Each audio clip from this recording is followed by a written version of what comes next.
రామ అయితే cab drive చేస్తూ అలా చీకటి పడిపోతుంది. ఇక ఆ క్యాబ్‌లో అయితే నలుగురు రౌడీలు ఎక్కుతారు. ఆ నలుగురు రౌడీల్లో రామలక్ష్మి తీసుకొని వెళ్తూ ఉంటే వాళ్ళు ఇలా మాట్లాడుకుంటూ ఉంటారు.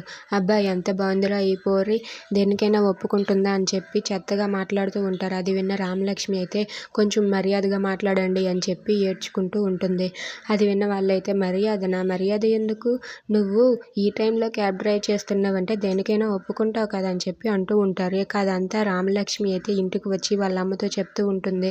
వాళ్ళ అమ్మతో చెప్పి బాధపడుతూ ఉంటుంది. అది విన్న వాళ్ళ చెల్లి కూడా బాధపడుతూ ఉంటే అది విన్న వాళ్ళ నాన్న అయితే "ఓసి అంతేనా? ఇంకేదో జరిగిపోయినట్టు చెప్తుంది ఓ పెద్ద" అని చెప్పి అంటూ ఉంటాడు. ఆ మాటలకు రామలక్ష్మి అయితే ఇంకా బాధపడుతూ ఏడుస్తూ ఉంటుంది. నా గురించి మా నాన్న అస్సలు పట్టించుకోవటం లేదని చెప్పి అనుకుంటూ ఉంటుంది. ఇంతలో వాళ్ళ అమ్మ ఇలా అంటుంది, "నోరు ముయ్యండ్రా, మీరు ఉన్నారు ఎందుకు? మీరిద్దరూ సంపాదిస్తున్నారా?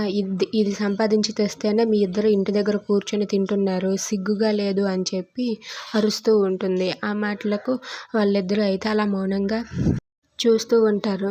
ఇదే చెప్పడం, రేపటి నుండి ఇది కష్టపడడానికి వెళ్ళదు, ఇది బయటకు వెళ్ళదు. మీరిద్దరే వెళ్ళి సంపాదించి తీసుకొని రండి, అది కూర్చొని తింటాది, సిగ్గు లేదు అని చెప్పి తిడుతూ ఉంటుంది ఆమె. If you like this video please like, share and subscribe.